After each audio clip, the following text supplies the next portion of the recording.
Hola a todos, soy el narrador y mi objetivo es que no duerman esta noche. Sé que usan este video para conciliar el sueño, pero antes de eso, denle me gusta y suscríbanse al canal. Además, de dónde son y a qué hora lo ven. Ahora pónganse cómodos y relájense. El aislamiento del chalet debería haber sido nuestra primera advertencia. Sara lo había encontrado en línea. Un acero, dijo, prácticamente regalándolo por una semana en las montañas rocosas de Colorado. Las fotografías mostraban una rústica estructura en forma de A enclavada entre imponentes pinos con vistas que se extendían infinitamente a través de picos nevados.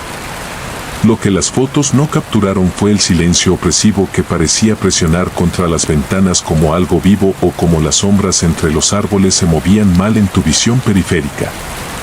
Llegamos justo cuando el anochecer pintaba el cielo del color de la sangre vieja. La llave estaba debajo de una rana de cerámica junto a los escalones de la entrada, exactamente donde el dueño había prometido. Sara se rió del pequeño y peculiar guardián, pero noté cómo sus ojos pintados parecían seguir nuestros movimientos mientras subíamos nuestro equipaje. El interior olía a cedro y a algo más, algo rancio y medicinal que se me hizo un nudo en la garganta. Los 3 primeros días transcurrieron sin incidentes. Recorrimos los senderos señalizados. Cocinamos comidas elaboradas en la cocina sorprendentemente bien equipada y hicimos el amor junto a la chimenea de piedra mientras el viento aullaba entre los pinos. Sara parecía más relajada de lo que había estado en meses. Las líneas de expresión alrededor de sus ojos finalmente se suavizaban. Debería haber agradecido este respiro de nuestras vidas urbanas, pero algo me molestaba. Un picor persistente entre los omóplatos, la sensación de ser observado. A través de ventanas que solo reflejaban oscuridad. Empezó el jueves por la noche, exactamente a las 9 de la noche. El aislamiento del chalet debería haber sido nuestra primera advertencia. Sara lo había encontrado en línea.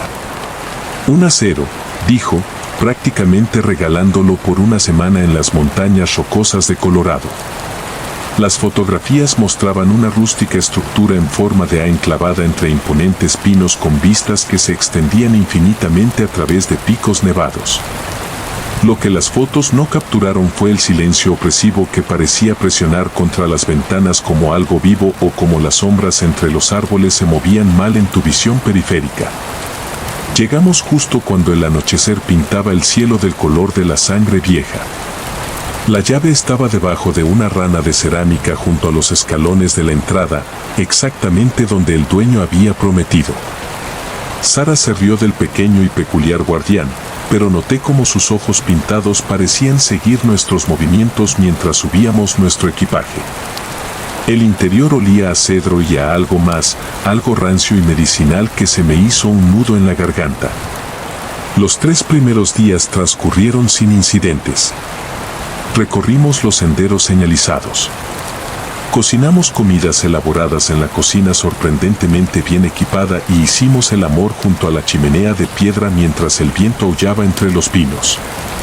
Sara parecía más relajada de lo que había estado en meses.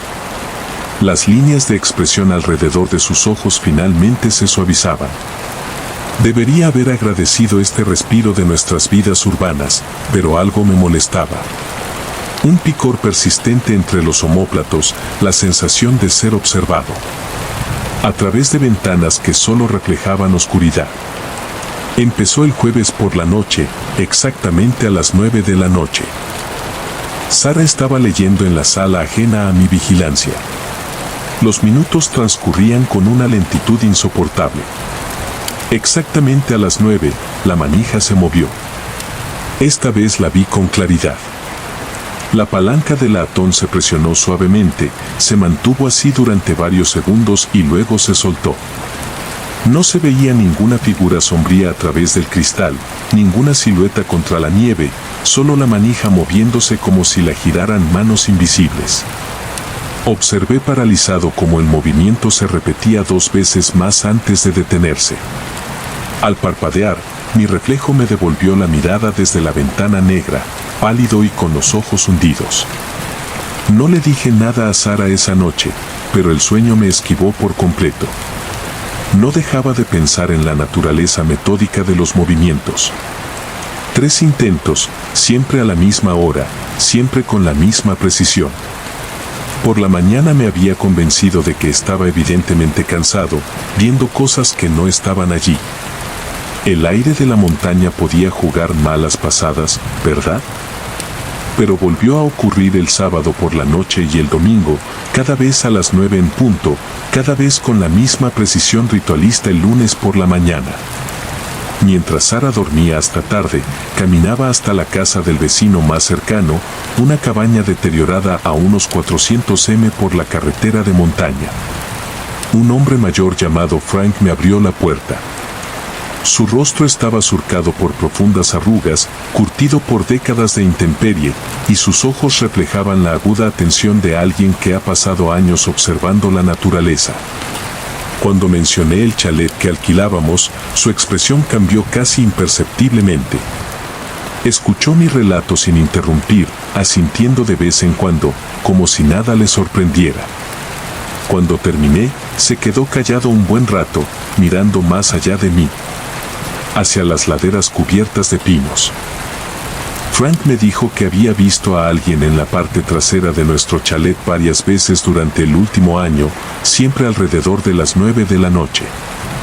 Describió haber visto una figura acerca de lo que él llamaba la vieja manija de atón de la puerta trasera, la elegante de estilo victoriano con todos los adornos. Su descripción me desconcertó porque la manija de nuestra puerta era sencilla y moderna, una simple palanca estándar de acero cepillado. Mi siguiente parada fue una pequeña casa donde vivía una artista con su esposo. La mujer Elena tenía un estudio en su garaje reformado y pasaba las tardes pintando junto a los grandes ventanales que daban hacia nosotros. Sin duda había visto a alguien en nuestra puerta trasera. Lo dijo varias veces en los últimos meses, pero cuando describió la manija habló de una pieza de hierro ornamentada muy antigua con ese distintivo mango en forma de anillo. La inconsistencia me molestó, pero insistí con el tercer vecino, una pareja de mediana edad que vivía en una moderna casa de troncos cerca de la carretera principal. El esposo le confirmó los avistamientos, pero describió la manija de nuestra puerta como uno de esos antiguos pomos de cristal del tipo que se usaba en las casas elegantes de antaño, de cristal transparente con esos bordes biselados que reflejan la luz. 3 vecinos, 3 descripciones completamente diferentes de nuestra manija. Cada relato se daba con absoluta certeza, como si describieran algo que habían observado innumerables veces. Esa tarde, mientras Sara dormía la siesta, examiné nuestra puerta trasera con renovada atención. El picaporte era exactamente lo que había imaginado. Una palanca contemporánea de acero cepillado, probablemente instalada en los últimos 5 años. Nada victoriano, nada de hierro, nada de cristal. Pasé los dedos por su lisa superficie, buscando cualquier detalle que pudiera haber pasado por alto, pero seguía siendo obstinadamente común. La paranoia comenzó esa noche mientras preparábamos la cena. Me encontré mirando repetidamente hacia la puerta trasera, estudiando el picaporte con una intensidad que rozaba la obsesión. Sara notó mi distracción y me preguntó si me encontraba bien. Desvié el tema, alegando que la altitud me estaba afectando, pero su mirada preocupada persistió. A las 9 me acomodé de nuevo junto a la ventana. Esta vez Sara se unió a mí, curiosa por mi ritual nocturno. Cuando el picaporte se movió, ella también lo vio. Su brusca inspiración confirmó que no estaba perdiendo la cabeza. Pero por alguna razón eso no me ofreció ningún consuelo. Si acaso tener un testigo lo empeoró, lo hizo más real, más imposible de justificar. Pasamos el día siguiente en el pueblo alejándonos deliberadamente del chalet hasta la tarde, pero incluso rodeados de gente normal haciendo cosas normales, comprando comida, recorriendo tiendas de antigüedades, almorzando en un restaurante. No podía evitar la imagen de ese tirador girando en el aire. Cada herraje de latón, cada manija de la puerta, cada pomosía burlarse de mí con su habitual quietud. Sara sugirió que acortáramos las vacaciones y nos fuéramos temprano a casa. La idea me tentó, pero algo terco dentro de mí se negó a dejarse amedrentar por el juego que se estaba jugando. Esa noche la convencí de quedarse una noche más. Necesitaba entender qué estaba pasando. Necesitaba algún tipo de solución que me permitiera volver a dormir. Fue mientras buscaba filtros de café en los armarios de la cocina del chalet que encontré el primero. Escondido detrás de una pila de platos desparejados, había un tirador de latón ornamentado que coincidía exactamente con la descripción de Frank. Una obra de pergamino victoriano. Detalles elaborados. La pátina del tiempo oscureciendo sus curvas. Me temblaban las manos al sacarlo de su escondite. Pesaba más de lo esperado, cálido al tacto a pesar del aire frío. ¿Cuánto tiempo llevaba allí? ¿Por qué estaba escondido? El descubrimiento me impulsó a una búsqueda frenética por el chalet. En el armario del dormitorio, envuelto en una toalla vieja, encontré el tirador de hierro de Elena con su distintiva empuñadura de anilla. El pomo de cristal que Dale había descrito estaba en el armario del baño, entre artículos de aseo como un preciado objeto. 3 tiradores, 3 coincidencias exactas con las descripciones de los vecinos, todos escondidos por toda la casa en la que llevábamos una semana viviendo.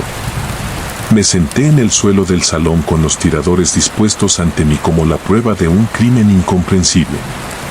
Cada uno se sentía diferente bajo mis dedos. El latón cálido y ligeramente aceitoso, el hierro frío y áspero, el cristal liso como el hielo. Eran innegablemente reales, innegablemente allí, pero su presencia no tenía sentido. ¿Cuándo los habían escondido? ¿Quién los había puesto allí? ¿Y por qué 3 personas distintas vieron 3 tiradores distintos en nuestra puerta? Sara me encontró allí una hora después. Todavía mirando la colección. Su reacción fue inmediata y visceral. Un paso atrás, como si las manijas fueran peligrosas. Quería saber dónde las había encontrado, por qué había estado buscando por toda la casa. Sus preguntas eran como un torrente de preguntas con un tono de voz que nunca antes había percibido en su voz. Intenté explicarle, pero las palabras sonaban descabelladas incluso para mí. 3 vecinos, 3 manijas diferentes, todas sentadas frente a nosotros como una prueba imposible de que ni siquiera podía articular lo que creía que demostraban.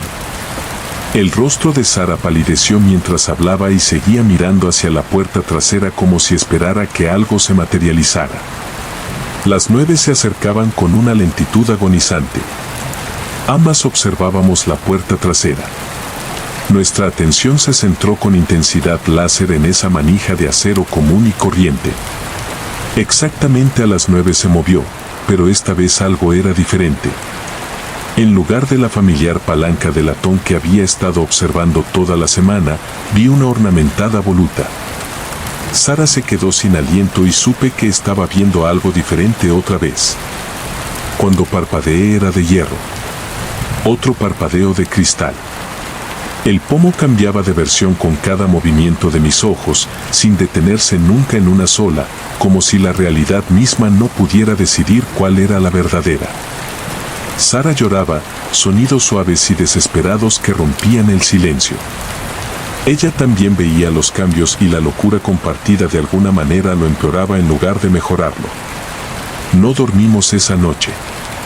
Nos sentamos en la sala de estar observando la puerta trasera esperando a que dieran las 9. Cuando llegó, la transformación fue aún más pronunciada. Toda la puerta parecía oscilar entre versiones de sí misma, a veces moderna con herrajes de acero, a veces roble macizo con herrajes de latón, a veces pintada de blanco con ese pomoido, no solo el giro del pomo, sino lo que venía después. Pasos en la terraza, sí, pero también el crujido de bisagras que no hacían juego con nuestra puerta. El suave susurro de alguien respirando justo al otro lado del cristal, el roce casi inaudible de uñas contra la madera, capa tras capa de sonido, como si múltiples realidades se filtraran a la vez. Por la mañana ya habíamos tomado la decisión. Empacamos rápidamente, sin apenas hablar, moviéndonos con la urgencia de quienes huyen de un desastre. Mientras subía las maletas al coche, eché un último vistazo a la puerta trasera bajo la brillante luz del sol matutino. Parecía completamente normal.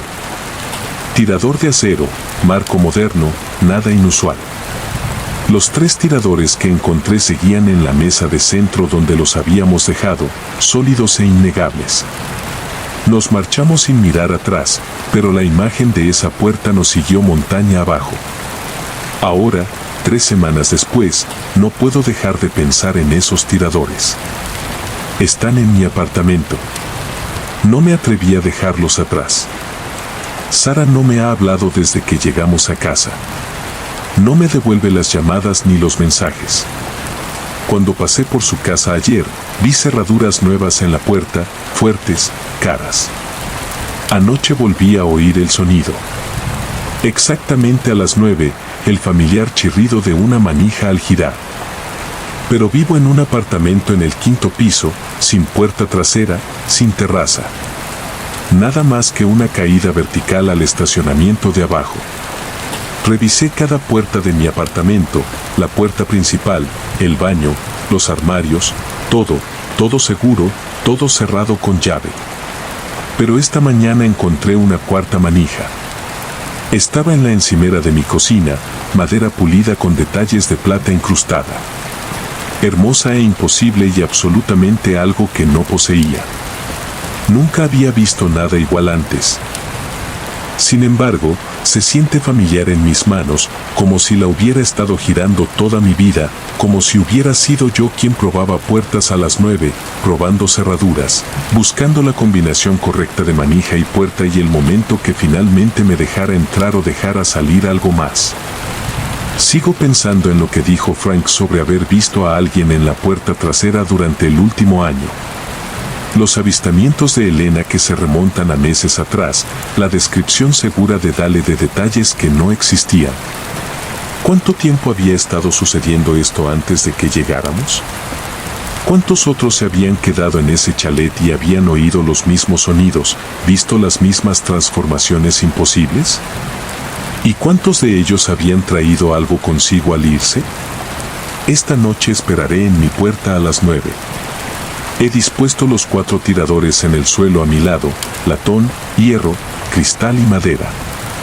Cuando llegue el momento, cuando oiga ese sonido familiar de alguien probando la cerradura, probaré cada tirador uno por uno. Uno de ellos tiene que encajar. Uno de ellos tiene que ser la clave para entender qué me está pasando. Sara hizo bien en cambiar sus cerraduras. Ahora lo sé. Lo que sea que nos siguió desde la montaña, lo que sea que se nos haya pegado durante esas noches de observación y espera, sigue aquí. Sigue probando puertas, sigue buscando la combinación correcta, la combinación perfecta. El reloj de mi pared marca las 85, casi la hora. Puedo oír algo moviéndose en el pasillo fuera de mi apartamento. Pasos suaves que se detienen justo detrás de mi puerta. Me tiemblan las manos cuando alcanzo el primer tirador.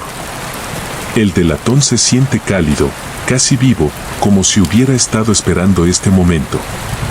El pomo de la puerta gira. Las sábanas nunca se arrugaban en casa de la abuela Ruth. Lo descubrí 3 noches después de mi estancia en su antigua casa de campo. Una reliquia victoriana que me había dejado en su testamento junto con deudas que no podía permitirme y recuerdos que preferiría olvidar. El trabajo de diseño de telas que había consumido mi vida en Chicago ahora parecía insignificante, reducido a píxeles en una pantalla que no podía competir con el peso del dolor heredado y la extraña paz de la Missouri rural. El dormitorio que había elegido daba al jardín trasero donde R.U. solía cuidar sus rosas. La luz de la luna se filtraba a través de las cortinas de gasa, proyectando todo en sombras gris plateadas que cambiaban con cada brisa. La cama en sí era antigua, una monstruosidad de caoba con dosel con un colchón que probablemente había visto 3 generaciones de nacimientos, muertes y noches de insomnio como las que yo había estado teniendo. Fue el insomnio lo que me hizo notar al principio. Había estado tumbada allí, mirando la mancha de agua en el techo que parecía inquietantemente una mano extendiéndose cuando oí el sonido. Suave, rítmico, como una tela tensada y alisada con movimientos cuidadosos y deliberados. El ruido provenía de algún lugar cerca de mis pies y cuando levanté la cabeza para mirar, la sábana que me cubría estaba perfectamente plana, sin arrugas, como si manos invisibles acabaran de presionarla con meticuloso cuidado. La segunda noche me convencí de que lo había imaginado. El duelo tiene efectos extraños en la percepción, me dije. La mente crea patrones donde no los hay. Encuentra significado en sonidos sin sentido. Había leído sobre este fenómeno en uno de esos artículos de psicología que tenía guardados, pero que nunca había asimilado del todo. Peridolia lo llamaban. Ver rostros en las nubes, oír voces en la estática, encontrar fantasmas en la madera crujiente y los cimientos que se hundían. Pero la tercera noche estaba lista. Me quedé completamente quieta, controlando mi respiración hasta que se adaptó al ritmo de la vieja casa que se asentaba a mi alrededor. Afuera, el viento se movía entre los robles con un sonido como de conversaciones susurradas. Y en algún lugar de las paredes las tuberías gemían con el peso de décadas. El reloj digital junto a la cama brillaba. Eran las 3:17 de la mañana cuando empezó de nuevo. La sábana a mis pies empezó a levantarse como si unos dedos delicados la sujetaran por el borde. Se quedó allí suspendida un instante en un aire que de repente se sintió denso y cargado de electricidad invisible. Luego descendió alándose con la misma precisión cuidadosa y metódica que había oído antes. La tela se movía en ondas. Cada pliegue desaparecía como si lo presionara una experta que se hubiera pasado la vida perfeccionando su técnica. El corazón me latía con fuerza contra las costillas mientras veía cómo el proceso se repetía por toda la superficie de la sábana. Empezando por los pies de la cama, la presencia invisible ascendía alando, enderezando, creando rincones de hospital perfectos que R.U. habría admirado. La tela no alteró mi posición bajo ella en ningún momento, fluyendo de alguna manera alrededor de mi cuerpo como el agua, manteniendo su precisión sobrenatural. Cuando llegó a mi pecho, dejé de respirar por completo. Lo que fuera que lo estuviera haciendo se detuvo como si percibiera mi conciencia. La sábana colgaba inmóvil sobre mí, tan cerca que podía sentir el aire rozando mi cara. En ese instante de suspensión, juro que percibí un aroma, jabón de lavanda y algo más, algo familiar, pero imposible de identificar. Me recordó las mañanas de domingo cuando tenía 7 años a Ruth ajetreándose en la misma habitación, preparando sábanas limpias mientras tarareaba himnos en voz baja. El recuerdo me impactó con fuerza y jadeé involuntariamente.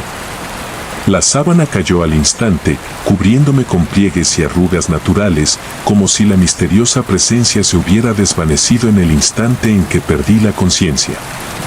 Me quedé allí tumbada durante horas con miedo a moverme, con miedo a respirar demasiado fuerte, pero no ocurrió nada más. El amanecer finalmente se coló por las cortinas, trayendo consigo la luz racional del día y una docena de explicaciones lógicas para lo que había experimentado. Las fluctuaciones de temperatura. Decidí que las casas antiguas eran famosas por su calefacción y refrigeración desiguales. Las corrientes de aire podían crear la ilusión de movimiento, especialmente con telas ligeras. El cerebro humano, ya comprometido por el dolor y el aislamiento, estaba predispuesto a interpretar los fenómenos mundanos como sucesos sobrenaturales. Había pasado demasiados años diseñando patrones y texturas como para no entender cómo se podía engañar al ojo, cómo la sugestión podía anular la percepción. Pero la cuarta noche la lógica me abandonó por completo. Intenté dormir en el sofá de abajo, pero los sonidos desconocidos del piso inferior, el crujido de las tablas, el hundimiento de las vigas, el tic-tac rítmico del reloj de pie de Ruth resultaron aún más inquietantes que el misterioso visitante del dormitorio. A medianoche volvía a subir las escaleras, atraído por la cama con dosel como una polilla a la llama. Esta vez tomé una decisión que me perseguiría durante años.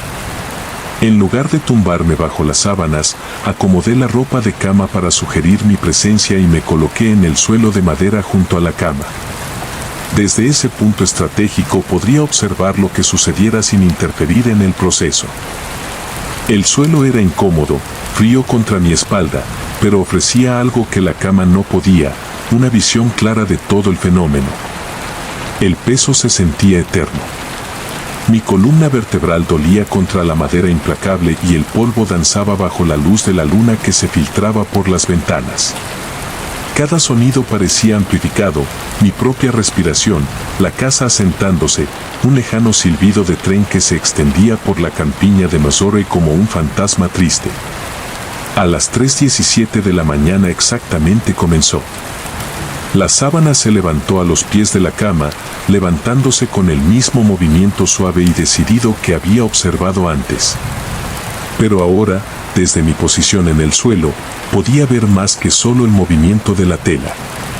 Podía ver la depresión que hacía cuando dedos invisibles agarraban su borde, la forma en que el colchón se atenuaba ligeramente bajo un peso invisible, mientras lo que fuera que lo hacía se posicionaba para tener mejor apoyo. Se me secó la boca al ver la presencia recorrer la cama, enderezando esquinas, alisando arrugas con una maestría que denotaba décadas de práctica. Había amor en esos movimientos. Me di cuenta con creciente terror, devoción, el tipo de cuidado que solo proviene de cuidar a alguien a quien aprecias más allá de toda medida. A medida que la figura invisible se acercaba a la cabecera de la cama, justo en mi campo de visión, el aire empezó a vibrar como olas de calor que se elevaban del asfalto en verano. La distorsión fue sutil al principio, apenas perceptible, pero se intensificó gradualmente hasta que pude distinguir la vaga silueta de una figura encorvada, pequeña anciana, moviéndose con la lentitud deliberada de las articulaciones artríticas y la fuerza menguante.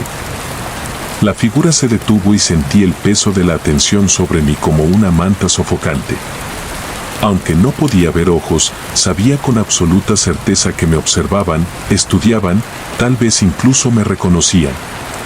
El aire en la habitación se volvió denso y opresivo, cargado de emociones que no podía nombrar, pero que sentía en los huesos. Anhelo, tristeza y algo que podría haber sido decepción. Cuando la presencia habló, su voz provenía de todas partes y de ninguna. Un susurro que no llegó a mis oídos y resonó directamente en mi cráneo. ¿No duermes bien? Las palabras eran tan mundanas, tan dolorosamente familiares, que las lágrimas brotaron de mis ojos antes de que pudiera contenerlas. ¿Cuántas veces había dicho Ruth esas mismas palabras durante mis visitas de la infancia?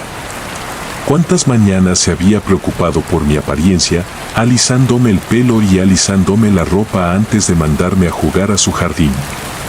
Nunca te cuidaste. La voz continuó, teñida del mismo suave reproche que recordaba de décadas pasadas. Mírate ahora durmiendo en el suelo como una vagabunda. Esto no lo solucionará todo. El brillo se intensificó y por un instante creí verla con claridad. Ruth, como la recordaba, de unos 70 años, con el pelo canoso recogido en un moño pulcro, luciendo la bata azul descolorida que prefería para las tareas matutinas. Sus manos, manchadas por la edad, pero aún fuertes, continuaban su trabajo metódico sobre las sábanas. Abuela, la palabra escapó de mis labios antes de que pudiera detenerla. La figura seguía inmóvil. En el repentino silencio me di cuenta de mi propia respiración agitada, de cómo mi corazón intentaba salirse de mi pecho. La luz de la luna pareció atenuarse como si las nubes la hubieran cubierto y la temperatura de la habitación bajó varios grados. No deberías estar aquí, dijo la voz. Y ahora tenía un matiz más oscuro, algo que me erizaba la piel, no así sin mirar. La sábana ondeó hacia arriba, luego se asentó con una lentitud antinatural y me di cuenta de que la presencia ya no estaba concentrada en su tarea. Su atención se había centrado por completo en mí y la cualidad de esa atención había cambiado. Donde antes había habido amor y preocupación, ahora había algo más, posesividad quizás o ira por ser observada en su ritual privado. Yo me encargo de esta habitación, susurró la voz, y cada palabra parecía absorber calor del aire que me rodeaba. Siempre he cuidado de esta habitación. Desde antes de que nacieras, me he asegurado de que todo esté perfecto. Todo está listo para cuando llegues a casa. Las implicaciones de esas palabras me golpearon como un golpe físico. ¿Cuánto tiempo llevaba haciendo esto? ¿Cuánto tiempo llevaba Ruth o lo que quedaba de Ruth preparando esta cama noche tras noche, esperando visitas cada vez menos frecuentes a medida que yo envejecía y me absorbía más en mi propia vida? Pero no viniste, continuó la voz cada vez más fuerte, más clara. Pasaron los cumpleaños, las navidades. Seguí esperando, seguí preparándome. Las sábanas siempre estaban limpias, siempre perfectas. Por si acaso, la culpa me invadió en oleadas. Había estado tan ocupada con el trabajo, tan absorbida por construir mi carrera y mi vida en Chicago, que había dejado pasar meses entre llamadas, años entre visitas.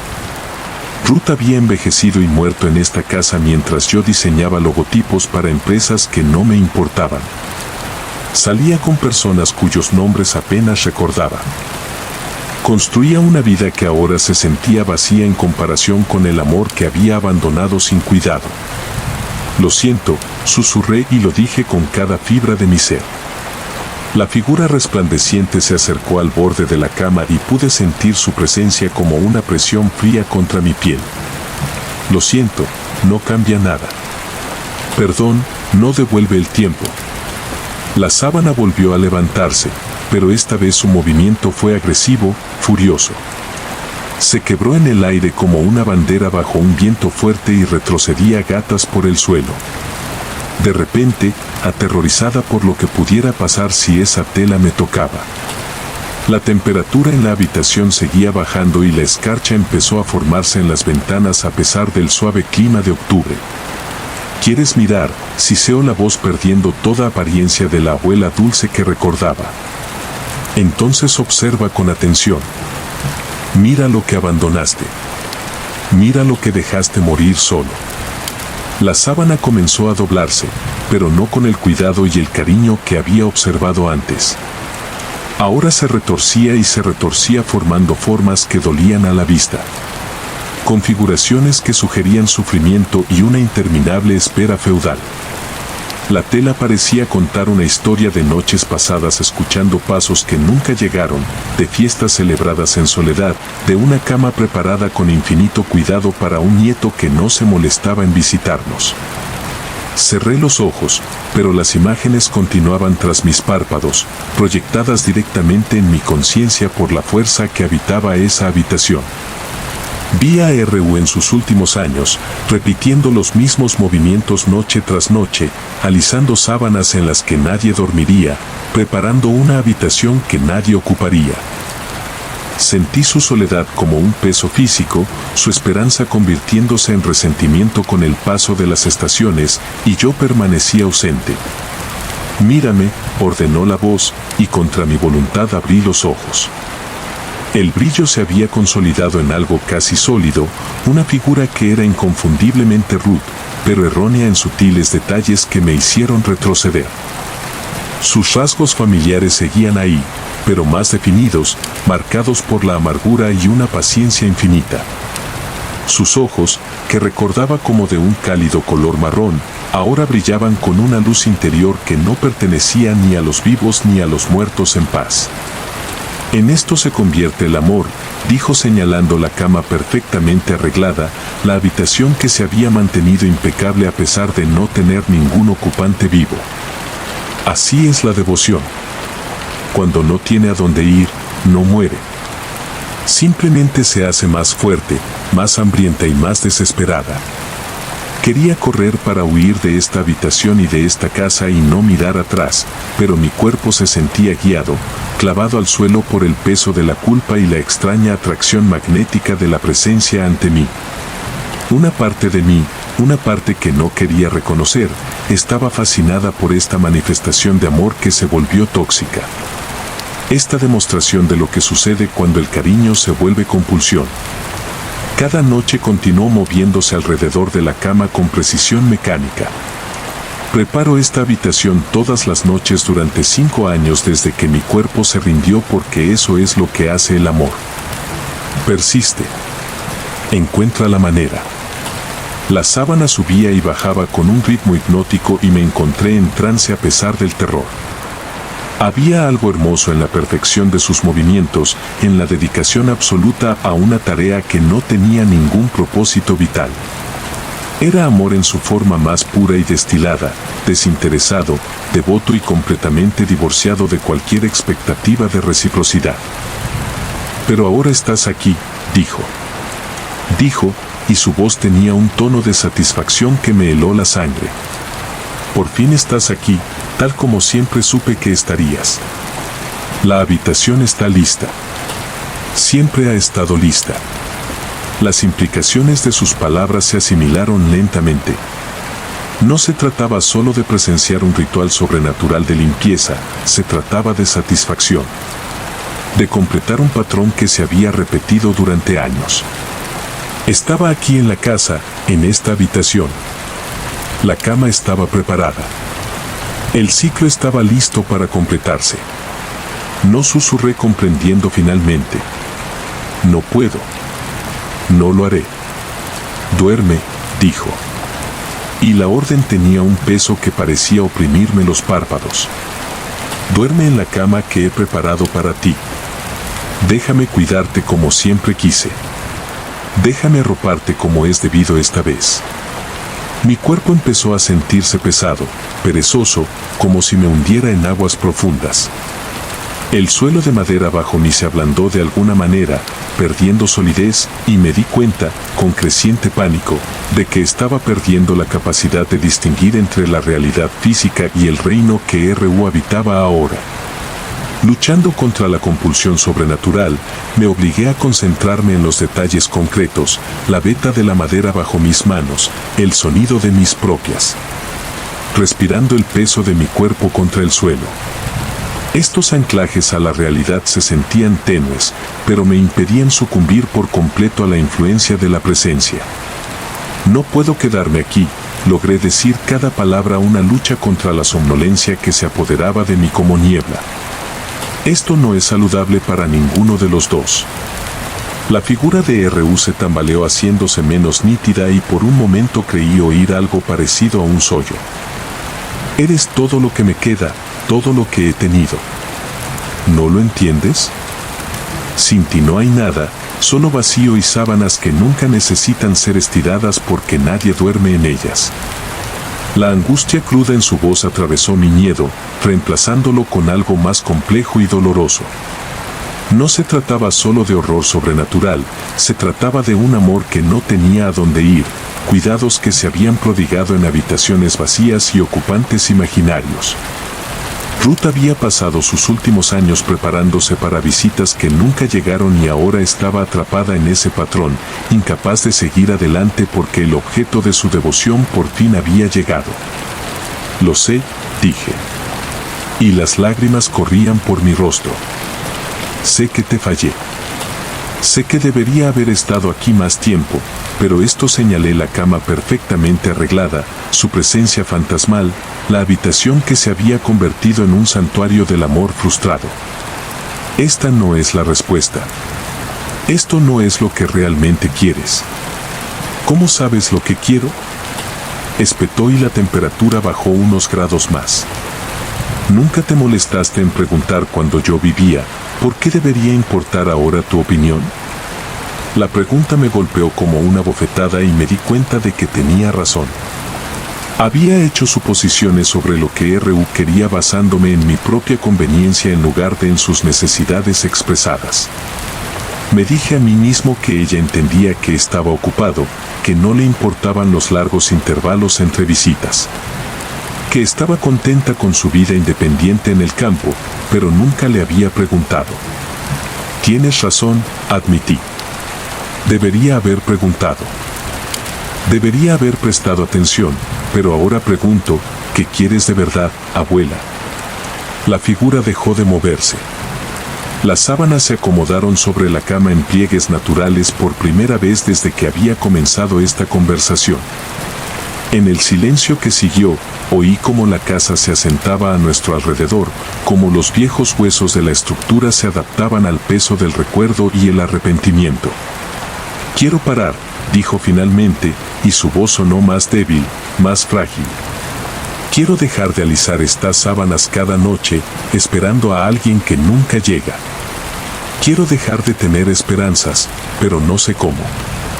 La confesión quedó flotando en el aire entre nosotras y comprendí con dolorosa claridad que Ruth estaba tan atrapada en ese patrón como yo. Había quedado atrapada en un círculo vicioso de cuidados y preparativos que se había vuelto compulsivo, incapaz de descansar porque el propósito que le había dado a su vida después de la muerte seguía sin cumplirse. ¿Y si me quedo?, pregunté. Aunque las palabras me aterrorizaron incluso al pronunciarlas. ¿Y si duermo en la cama esta noche, eso te ayudaría a parar? Su figura se iluminó ligeramente.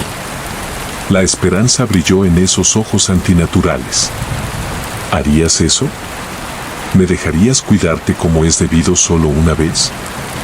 La ansiedad en su voz me revolvió el estómago, pero asentí una vez. Pero luego tienes que prometerme algo.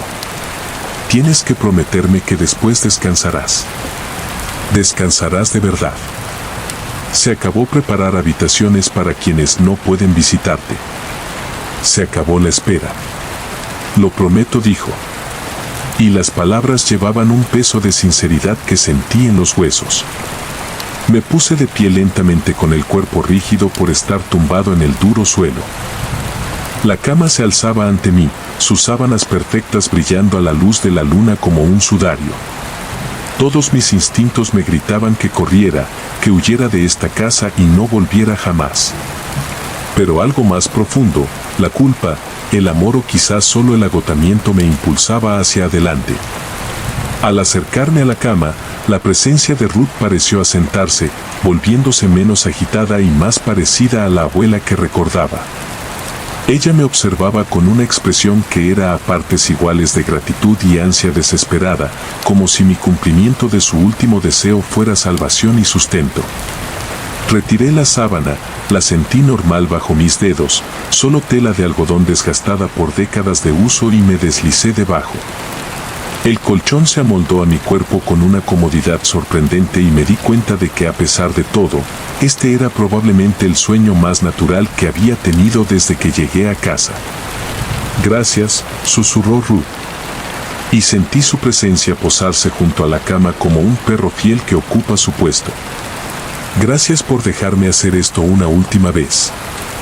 Sus manos o lo que pasaba por manos en su estado actual comenzaron el ritual familiar de alisar las sábanas a mi alrededor, pero ahora los movimientos eran suaves, cariñosos, llenos del tipo de cuidado que recordaba de la infancia. Me colocó la tela sobre los hombros con infinita paciencia, asegurándose de que cada pliegue estuviera perfecto, cada rincón bien ordenado. Duerme ahora, murmuró, y su voz traía ecos de nanas de décadas pasadas. Cuidaré de ti. Me aseguraré de que todo sea perfecto. A pesar de mí, con miedo, me encontré relajándome en el colchón. Las sábanas parecían envolverme con una calidez inusual, creando un capullo de comodidad que se sentía como si me abrazara el recuerdo mismo. La presencia de Ruth era reconfortante. Ahora, en lugar de amenazante, la manifestación del deseo de toda abuela de cuidar y proteger. Cuando la somnolencia me invadió, escuché su voz por última vez, apenas un susurro transportado por un aire con sabor a lavanda y tomillo. Adiós, cariño. Gracias por volver a casa. Desperté con la luz del sol que se filtraba a través de las ventanas limpias y el canto de los pájaros en el jardín de Ruth. La cama estaba perfectamente hecha a mi alrededor, sábanas tan suaves y sin arrugas que parecían haber sido planchadas por manos profesionales. Pero cuando me incorporé y miré alrededor de la habitación, todo se sentía diferente, más ligero de alguna manera, como si un peso que había estado oprimiendo el espacio durante años finalmente se hubiera levantado. La presencia de Ruth se había ido. Lo supe con la misma certeza que cuando ella estaba allí. Un cambio fundamental en la atmósfera que hablaba de plenitud en lugar de abandono. La habitación aún se mantenía. Había rastros de su amor en los muebles cuidadosamente arreglados, en las flores frescas del alfizar, en la sensación general de cariño que impregnaba cada superficie. Pero el apego desesperado estaba ausente. Nunca la volví a ver. Eso fue hace 6 meses. Vendí la casa a una familia joven con niños que la llenaría de risas, desorden y el tipo de caos que a R.U. le habría encantado. Antes de irme, me quedé un buen rato en esa habitación intentando decidir si lo que había experimentado era real o simplemente producto del dolor y el aislamiento. La parte racional de mi mente insistía en que había sido una alucinación, una respuesta psicológica a la culpa y la pérdida que mi cerebro había procesado como un encuentro sobrenatural. La falta de sueño, el estrés emocional y el poder de la sugestión podían explicar fácilmente todo lo que había presenciado. La mente humana era notablemente hábil para crear ficciones elaboradas para explicar verdades incómodas. Pero a veces tarde por la noche en mi apartamento de Chicago, me sorprendo alisando mis propias sábanas con un cuidado innecesario, enorgulleciéndome de los rincones de hospital y las superficies sin arrugas. Y cuando lo hago, juro que puedo. Huelo jabón de lavanda y siento la suave presión de unas manos artríticas guiando mis movimientos. Fuera Ruth real o imaginaria, su amor era genuino. Eso lo sé con absoluta certeza. Un amor así no desaparece simplemente cuando el cuerpo muere. Se transforma encontrando nuevas formas de expresarse, nuevos patrones que seguir. A veces esos patrones se convierten en trampas, ciclos interminables de cuidado sin salida para su energía, pero a veces si tienes mucha suerte y mucha paciencia, tienes una última oportunidad para arreglar las cosas. Ahora duermo bien casi todas las noches y mis sábanas siempre están perfectamente suaves. El áspero zumbido del intercomunicador recorrió mi apartamento como una cuchilla oxidada a las 23:47, justo cuando cerraba la última sesión de depuración de la noche. El sonido me hizo estremecer, haciendo que mi taza de café golpeara el teclado. En los 3 años que llevaba viviendo en este edificio, nadie había usado el intercomunicador de la entrada principal. Después de las 21 horas, me aparté de mi escritorio. La silla con ruedas chirrió en el silencio que había vuelto a instalarse en mi apartamento. La luz fluorescente sobre mi puesto de trabajo tarareaba su melodía familiar, envolviéndolo todo en ese resplandor blanco clínico que se había convertido en el telón de fondo de mi insomnio. Fuera. La lluvia de Seattle tamborileaba contra las ventanas con su persistencia habitual, pero algo se sentía diferente esa noche. El ritmo parecía desafinado, como una canción tocada un poco demasiado despacio. El intercomunicador volvió a zumbar. Mis pies descalzos encontraron la fría madera mientras caminaba hacia el dispositivo montado cerca de mi puerta principal. El sistema de intercomunicación del edificio era antiguo, instalado en algún momento de los 80, todo altavoces crepitantes y monitores de video borrosos. Me había quejado al casero innumerables veces para que lo reemplazara, pero el señor Chen siempre encontraba problemas de mantenimiento más urgentes. Apreté el botón de hablar, esperando oír a la señora Rodríguez del 3B quejándose del ruido. O tal vez a Jimmy, el de abajo, que se había quedado encerrado otra vez después de otro turno de noche. Marcus, la voz que salió del altavoz me heló la sangre clara como la luz del día, inconfundible a pesar de la estática, la voz de mi hermano. Pero Daniel estaba en Praga. Llevaba 8 meses trabajando en un proyecto de arquitectura de software para una empresa europea. Habíamos hablado por Skype el martes pasado. Me había enseñado la vista desde la ventana de su apartamento, el puente de Carlos, extendiéndose sobre las oscuras aguas del río Volulta. Se había quejado del café, había preguntado por mamá y había prometido volver pronto. Mi dedo dudó sobre el botón de respuesta. La parte racional de mi mente, la parte que depuraba código para ganarse la vida, que vivía de la lógica y el pensamiento sistemático, inmediatamente empezó a generar explicaciones, dirección equivocada, alguien con una voz similar, una broma, un fallo técnico, pero la voz había sido tan clara, tan distintivamente Daniels, con ese ligero tono al final que hacía que incluso las afirmaciones sonaran como preguntas. La forma en que había pronunciado mi nombre tenía la misma familiaridad que había tenido desde que éramos niños. Daniel, hablé por el intercomunicador con la voz ligeramente quebrada. El silencio se extendió entre nosotros, solo llenado por la estática persistente y el sonido de la lluvia contra el cristal. Entonces, ¿puedes avisar? Estoy empapado. La palabra me dio una descarga eléctrica en la espalda. Ese era Daniel. Siempre práctico, siempre centrado en los problemas inmediatos, pero el momento era imposible. Incluso si hubiera cogido un vuelo nocturno desde Praga, habría llamado. Me habría dicho que venía. Mi pulgar se movió hacia el botón de apertura de la puerta. Luego se detuvo.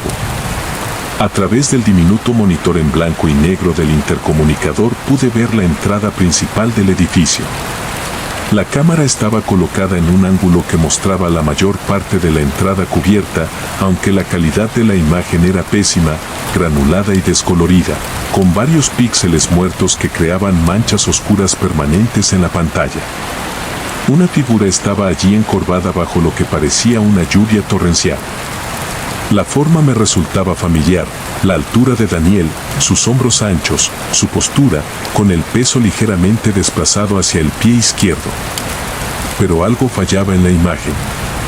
La ropa de la persona parecía desaliñada y la iluminación tenía una extraña cualidad que no podía identificar.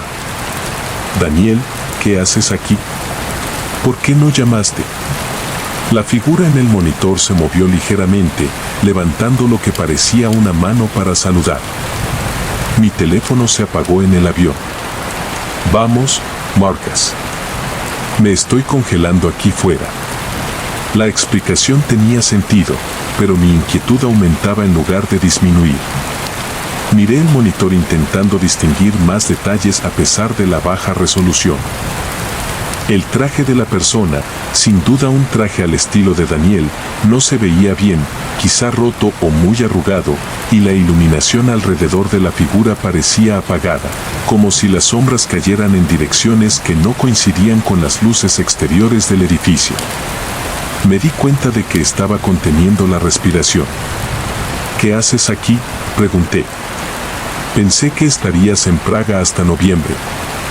La interferencia pareció intensificarse por un momento y cuando la voz de Daniel volvió a sonar, sonó un poco diferente. Seguía siendo él, pero con un tono que no pude identificar.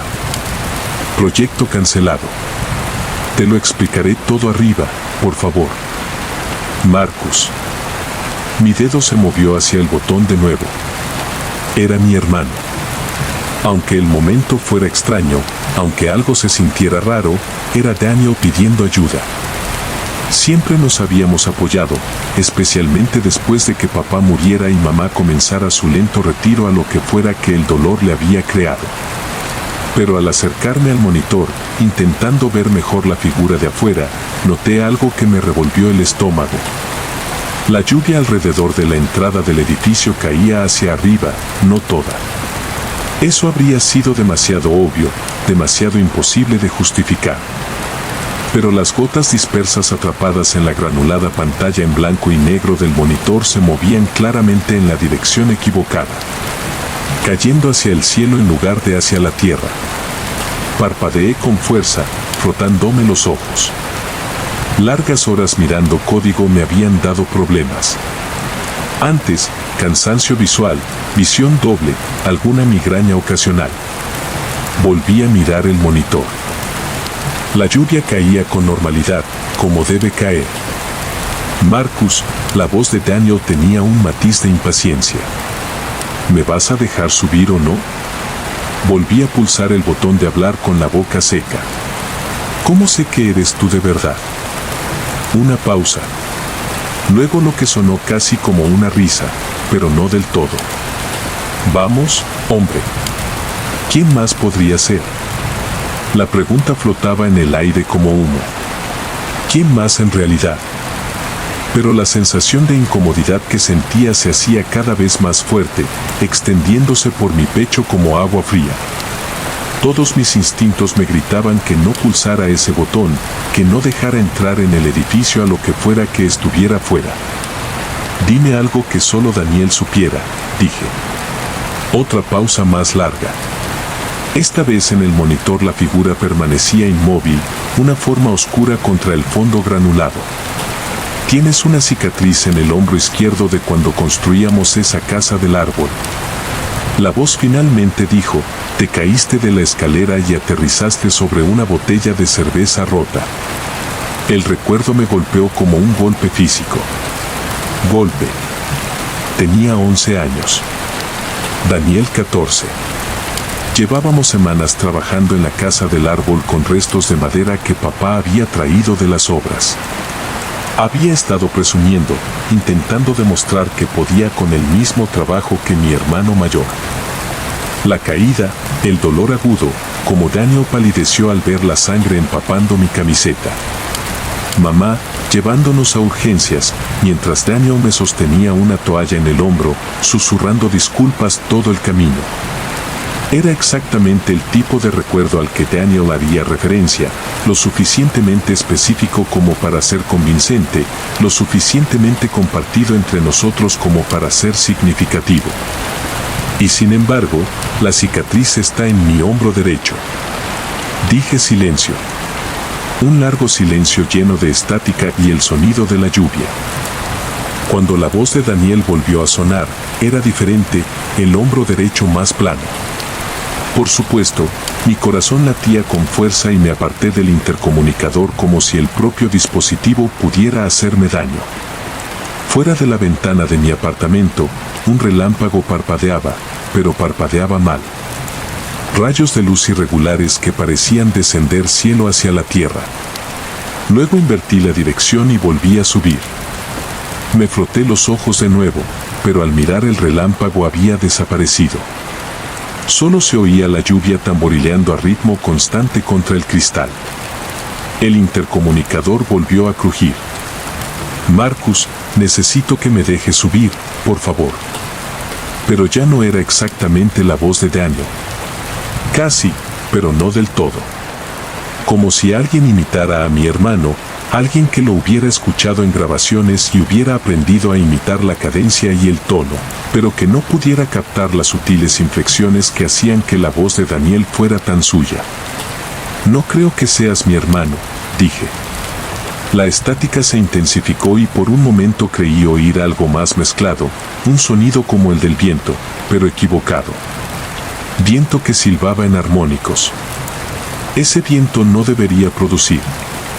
Cuando la estática se disipó, la voz que surgió definitivamente no era la de Daniel.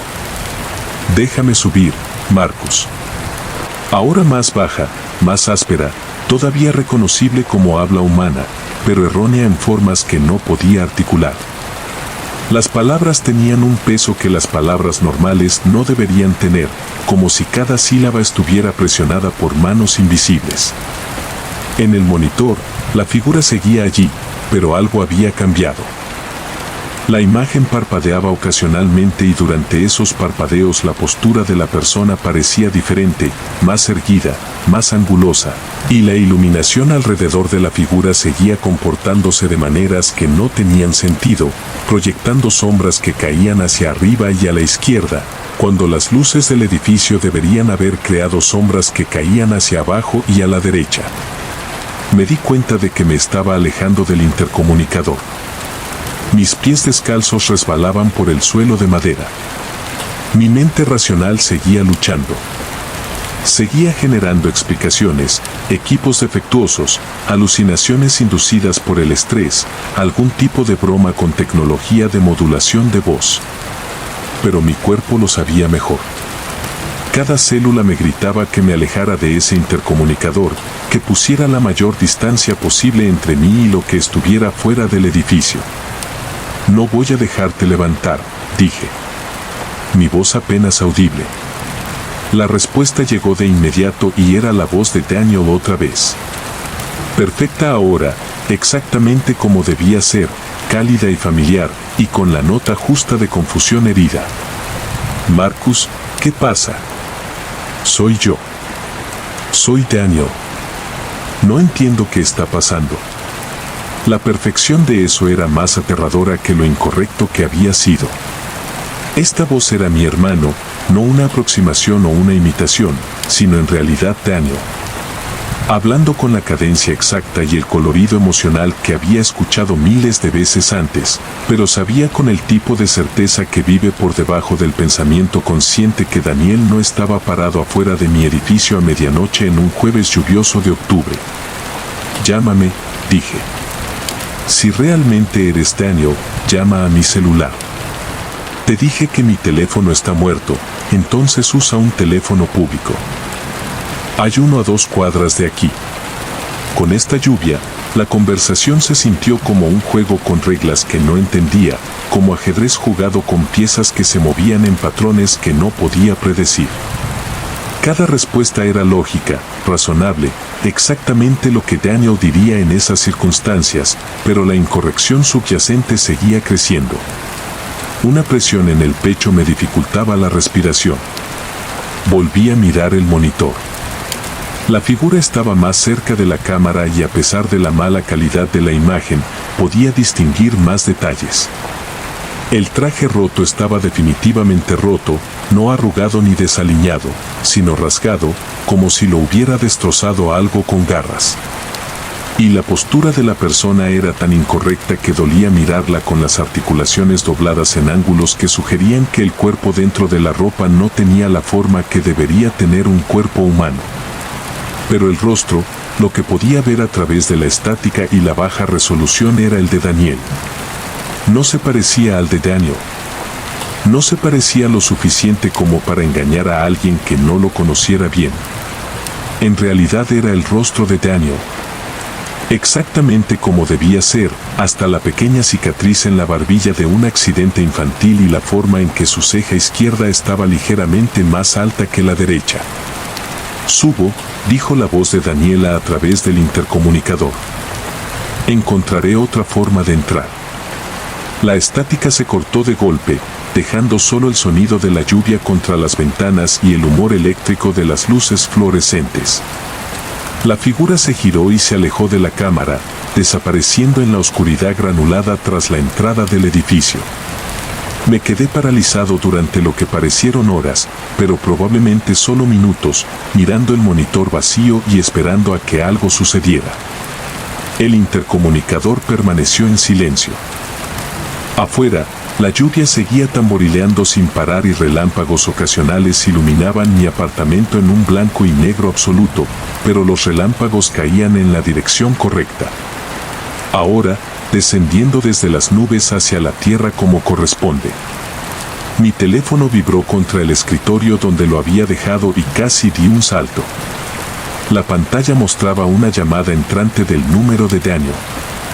El número de Praga que había estado usando desde que se mudó allí. Miré el teléfono con el dedo sobre el botón de respuesta. La lógica me decía que contestara.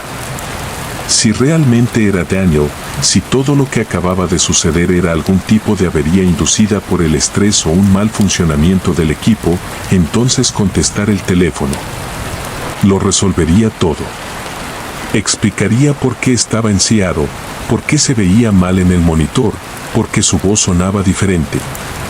Pero si contestaba y era la voz de Daniel al otro lado, ¿cómo sabría si realmente era él? ¿Cómo se verifica la identidad de alguien cuya voz, rostro y recuerdos aparentemente pueden ser perfectamente duplicados? ¿Por qué? ¿Qué había estado de pie afuera de mi edificio? El teléfono dejó de vibrar. Un momento después sonó una notificación de buzón de voz. Cogí el teléfono con manos temblorosas y reproduje el mensaje. Marcus, soy yo. Estoy abajo, pero algo falla con el intercomunicador. ¿Puedes bajar y dejarme entrar? Realmente necesito hablar contigo sobre algo importante.